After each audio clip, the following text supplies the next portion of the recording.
So I started an idea almost a decade ago to start a program called Easy Journey to Fitness. And the reason why I want to do that, I realized in the last decade, more people want to feel better than they ever have, and yet they don't know what to do. I have Sandra here. Sandra is doing my Easy Journey to Fitness program. Now, I released this a little over a year ago just as I call it a soft sell, meaning I was having certain people do it and getting feedback before I do the complete version of the program.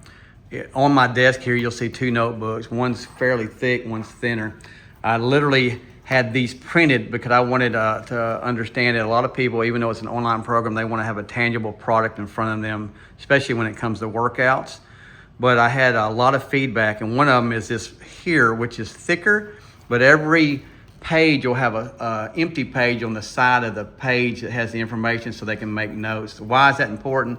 Telling Sandra this morning, what I realized more than anything is this program is not a quick fix program. Most people want a quick fix program. This is a lifestyle change. She's finding this out herself, right, Sandra?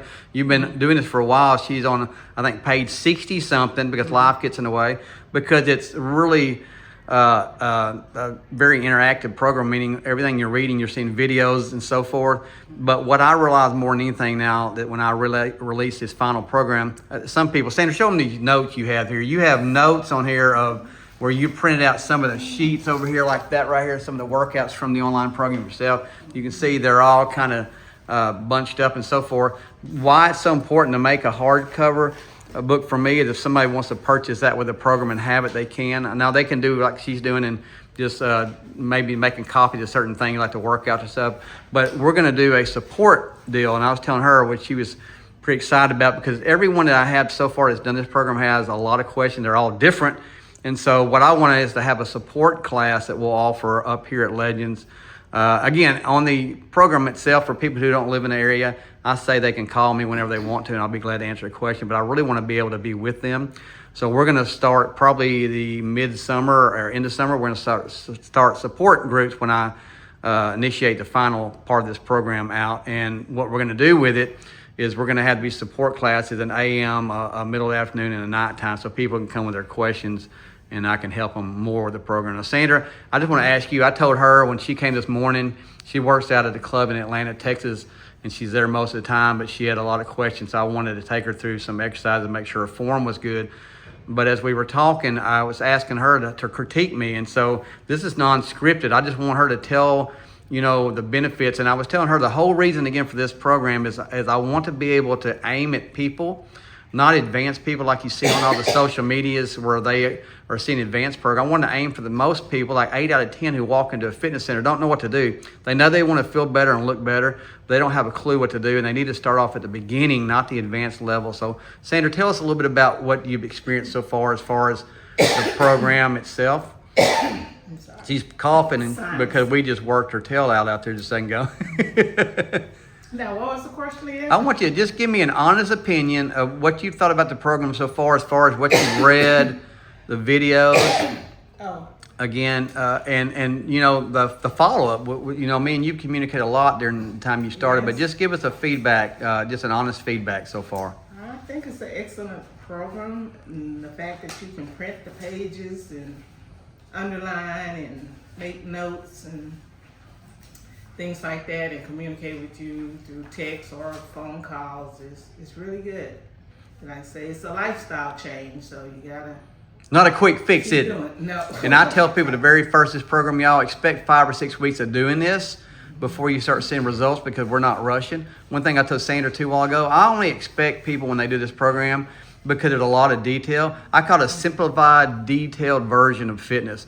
And so the first time you read through it and watch the videos, I expect you to pick up about 25% of what you saw. Meaning, just like if I told her if you do a certain workout or a certain class, it takes multiple times to get it down. So, if you do this program, read and watch the videos the first time, expecting to pick up, 25%, and then go through it again and again. But just workouts alone, she was going through the workout part now. There's so many different workouts. If you were just looking at the workouts alone, you'd have a year and a half, 2 years worth of workouts. So again, it is literally a lifestyle change. So Sandra, what do you think about, I should have got you a sip of water, I'm sorry. Hey, y'all can see this is not rehearsed at all. We're just doing this live in the fitness center. And again, we just got through working out. And if you watch this video through, you're gonna see the workout that we did. Again, the key to me is I'm looking at teaching people 4 things. I want to teach you nutrition, how to match your nutrition to your activity, supplementation, and of course the cardio and the strength training. Very critical. So going through this and reading, I did not want to make just a book. I wanted to make a program that was linked in interactive, meaning it's, you've heard the expression, read between the lines is teach between the lines. So Sandra, has it benefited you not to just read, but be able to click on the videos in between the reading to see what I was talking about? Yes, the videos are very helpful. Yes. So would you suggest someone maybe check out this program and see if it would change their life? Oh, yes. So the goal is, again, non-scripted deal. Just wanted to get her in here because she's really doing good on the program. She's taking her time through it, and she's realizing, again, it's not a quick fix. You know, if you're looking to maybe be in a wedding or going on vacation, you got 4 weeks to get there, I'm going to tell you this. If you do this program, you're not going to make it. But if you'll apply yourself, after 6 to 8 weeks, you won't have to worry about the next event going on in your life. You'll be ready from here on out. So again, check out Easy Journey to Fitness. I know this will be a long video if you watch the workout behind this part, but I want you to watch because my whole goal is to make sure people are doing everything right from all 4 components of fitness. Okay, so on our leg press, what we're doing is when we press out, we're going all the way out right before the knee locks. That way we keep the pressure on the thigh and not give you any rest. You're gonna have your feet about shoulder width apart. You're pushing from the middle of your foot. That way your toe's not coming off the deck, neither is your heel. You're going about 2 seconds up, 2 seconds down where you're in total control of the movement. Now what we're doing when we set her in there, we had the bend of her knee right here, and what we did, we adjusted the back to fit it. And all we're doing, we're going up to the top. Now we are flexing out at the top, but we're not holding it long. We're just flexing and coming back down slowly. Again, 2-2 count. Looking good on the form. So Sandra has a seated hamstring at her club that she works out in Atlanta, but we're doing a laying one just to show her if she's here. But what we did, we're having it where her kneecaps barely hung off the bottom here, and we're adjusting the bottom part just to hit right on her ankles. And she's coming up, squeezing the hamstring, going down slow. 2-2 count, looking good. Now I went ahead and moved Sandra over here to this Magnum leg curl because that's kind of closer to what she has in Atlanta. So what we're doing here, I just showed her how to bring her knees again at the angle of the pad. Ankles on the lower pad, 2 second up, 2 second down. Okay, we're doing an angle calf in this machine here. When you're sitting here, what you want to do, it's not a leg press, it's a calf press. All you're doing is you want the range of motion enough that when you push that on there, you get enough range of motion that you can go fully up and down without the weights touching. So that's how you adjust this one. Again, it's a 2 second up, 2 second count.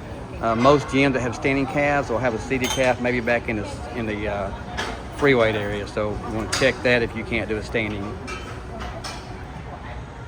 So we're doing the inner and outer thigh now. We're doing the outer first. And what we're doing is we're doing a 2 second up, 2 second down count. Biggest thing is not the range that you're going, it's just getting that resistance. Sometimes people try to go out too far and they hurt their hips. So what we want to do is just go out enough that we keep the resistance without the weight touching. So again, that's going to be your outer. Now she's turning those in, and she's going to bring that lever out and pull it out as far as she can and do her inner thigh. And again, we're going for a 2 second up, 2 second down. Again, it's not so much the stretch you're getting. You don't want to overstretch it. You just want to get that resistance in there. That's why a lot of times you can take like a little bouncy ball. I can just squeeze the ball, and it's not more than about 6 to 8 inches out. So it's not, again, so important that you're trying to go out and get the flexibility as much as it is get the strength on this machine. Chest press, and what we're doing here, when we sit in here, we want it to be like a bench press bar where it lays down on the middle of your chest. So all we did, we adjusted the seat to where it's fitting right in the middle of her chest when that bar comes down. What she's doing is going all the way out, but not locking out. Right before she locks, she stops. We also want the bar to be flat in the middle of her chest if we're a bar. So that's what we're looking at as far as the guidance. Nice and slow, 2 seconds up, 2 seconds down. I don't either. Okay, now we're doing the Cybex pec deck. This whole circuit we're doing for the most part is the Cybex circuit. There's 5 circuits in there. They're all different. But this particular circuit here, what you're doing is you're sitting the seat up to where you reach straight across and grab it. You don't want your arms angled up or down. You want it to be she's angled down just a little bit. So I want you to raise your hands up a little bit right here for me. Yeah, that way you're coming straight across with it. What we're doing is we're having just a little bit of curve in the elbow, not quite that much. Almost straight, just a little bit of bend, kind of like you're hugging a big tree. Just a circular movement. Concentrate on squeezing your chest at the top. Again, 2 seconds up, 2 seconds down. Doing the Cybex pull down, and what I'm showing Sandra here is so important that you don't do all arm work. So what you gotta do when you sit down, you initiate the pull with the back and let the arms follow through. Let's try that, Sandra. So you're pulling a little bit with your back before your arms actually ever move. You're initiating with the back. There you go. That makes a huge difference as far as developing that part of your back here. If you're not careful, you'll do all the work with your arms. You want to sit almost straight up, just a little bit of angle, yeah. Normally what you're doing is you're taking your hands down about to your jaw level. Don't want to go any further than that or you'll roll your hand and hurt your shoulder. Form looks good. Again, 2-2 count, looking good. So we're moving over here to another pull down because this is more like the one Sandra has in her club in Atlanta. And so we're doing a regular pull down. What I was showing her, she was reaching out too far. Typically on a pull down, the bars are long because some people have longer arms and some people have shorter arms. In her case, we don't want to go more than about 6 inches from the width of her shoulder, or we're going too far, we're Ving out too much when it hurt her shoulder. That's right way we want. Now I want you to come on down with it. Now when she sits, I told her she was coming down about 4 inches from her chest. I want her to try to pull in at the chest at the last second and squeeze her shoulder blades together. Initiating the pull, just like you did on the other one, with the back and letting the arms follow through. So what we're doing, we're coming in and squeezing. We're gonna slow our form down. We talked a little bit about that. 2 second up, 2 second down. Really important. Concentrating on that form. Again, whatever club you may be working out, every pull down is gonna be a little different. Just wanna find the way that you can work it for your benefit. Okay, we're back on the Cybex roll. So what we're doing here, I'm teaching her how to not let the arms do all the work and let the back initiate the pull. So what you're doing is pulling with the back to initiate, and then you're following through with the arms. Okay, so ready? Go ahead and pull, and you're initiating, and that way you're really getting that squeeze in these shoulder blades at the top of the movement. What we did, the way we adjusted her seat here, we wanted the chest to be middle of the pad and her pretty well reaching. Now this is a Cybex low roll. So it looks like her arms are angled up, and they are for the reason that when she comes up, if she reached the lower part of that handle, it'd be too low for her. So we're reaching the higher part, which is bringing her right across the bottom of her pec. There you go. Looks good. 2 seconds up, 2 seconds down. I repeat that constantly because people go too fast on their movement. Okay, we're going to demonstrate just a regular low roll too, because that's more like what she has at her gym. I told her to go a wider bar. Look at that little narrow bar you got. You normally stop right at the end of the range of motion. We want to get full range of motion. So by going a little bit wider bar, just a little bit wider in your shoulders, you can get that squeeze at the very top of the movement. It's kind of like going in a garage. If you let the end of your car hang out, hail damage is going to happen. So you want to pull all the way in, just like here. You don't want to use that little bar all the time and not get that squeeze it in. Just think about it. Pull into the garage, squeeze right there. 2 second up, 2 second down. Now you're leaning back a little bit. I want you sitting straight up facing it. Yeah. Looking good. 2 second up, 2 second down. Now we're doing the back extension. And so what we're doing here is when we got in that, we're adjusting that thing where it's hitting the shoulder blade on the back. We want the slack to be right before the movement starts. So when she's getting there, the way we adjusted that is when she's reaching forward just about 10 degrees before she's straight up. That way there's no slack in it. So basically the movement, once you start, is coming up as if you were standing straight, just like what she's doing now, facing her opponent, going back to where the pad stops. The pad's there simply to keep her from hyperextending her back. Again, we're doing a 2 second count up and down, because we're just trying to work our lower back without getting any momentum going. Okay, so now we're doing the shoulder press, and what we've done is when she's sitting there, we had the bar go straight across the top of her shoulders, just like she's holding a barbell. That way she doesn't get too more range on the lower part of the movement and hurt her shoulder. And we're going out all the way to the top right before you lock out, where you're stopping. That way we don't rest that muscle. Yeah, looks good. Now this particular shoulder press it's free movement, so you can actually make it go wider or closer. Gets a little bit hard to get used to at first, but once you get used to it, it's pretty good. All right, here we are on the lateral raise. Now this one, It's different than most lateral raises. We've got 4 different ones in here, but this is in the Cybex circuit. So I want to show her, I call this the altar. It's like you're saying a prayer. When you're doing this, you have to balance this movement. And so you could get one arm going further out than the other arm, so you really want to pay attention. It's like doing a dumbbell almost. So when you're coming up to the top, your palms are down. There you go. And again, you're just breaking the plane of the shoulder. You're not going way up. You go way up, you'll rest or you'll hurt your shoulder. Break the plane and back down. 2 second up, 2 second down. All right, so we're on the tricep extension. We're gonna do it 2 ways. We have the pad, which is just gonna keep you stationary where you don't move. But I like to do it without the pads. We're gonna demonstrate it. I just tested Sandra on here. She likes it without the pad too. The only thing out, let's go and stop Sandra.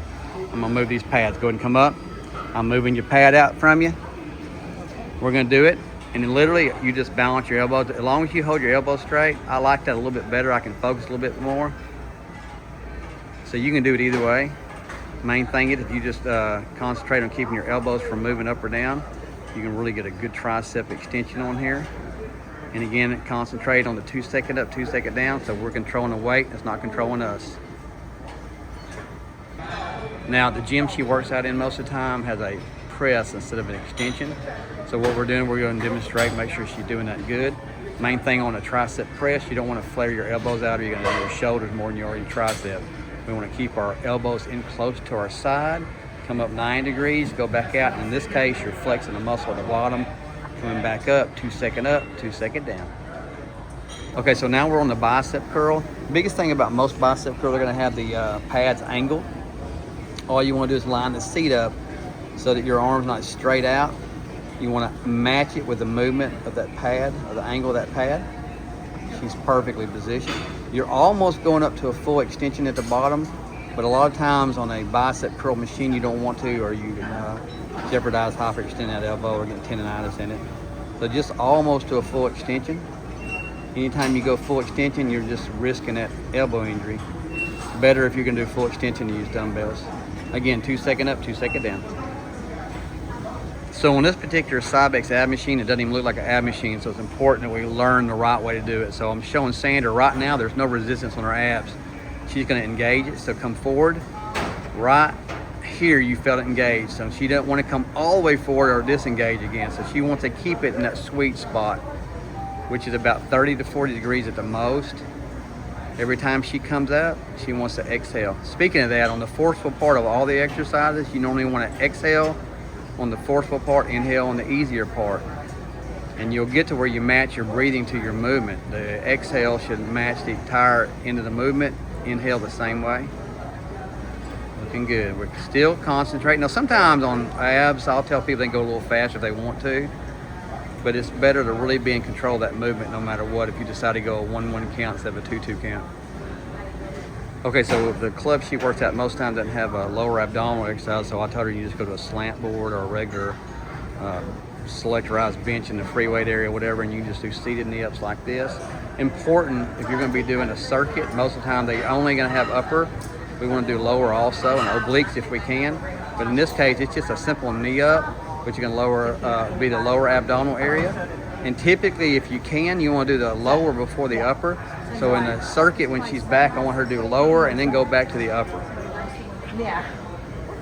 So what is the 6? So we're doing the torso rotation now, and what we're doing is we're just learning the adjustments of where to set it. What were you going to ask, Sandra? What does this really matter? You know? The whole thing is just having the slack out. I never even pay attention to the number necessarily. I just make sure I got the slack out, so when I'm doing it, you can write a number down, but normally you just got to know to go all the way around it so there's no slack in it when you're making a movement. Okay. So in her case, we normally go from the outside in, and then next time I'll reverse it and go from the inside out. Go ahead and show us how it's done. Biggest thing on this one, this is so easy to want to get momentum or to go all the way straight across. Normally what you're trying to do is when you're doing one side, like if you're doing the left side like that, see how you're coming all the way over? I want you to stop dead center, Sandra, right here. So it's here to that way. Stop at the center, that way we don't hurt our spine or less chance of hurting it. So you'll do that side all the way, and then when you do the other side, you'll stop center.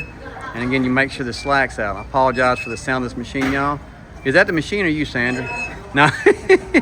Now the machine's squeaking a little bit. We'll have to grease that thing. Okay, so we just did this workout. It's impossible to remember every adjustment setting. So you see that hold that workout card up, Sandra. Every circuit in here has a workout card with it. She just wrote down what we started with: weight, adjustments, and setting. That way she knows exactly what to do next time she comes in.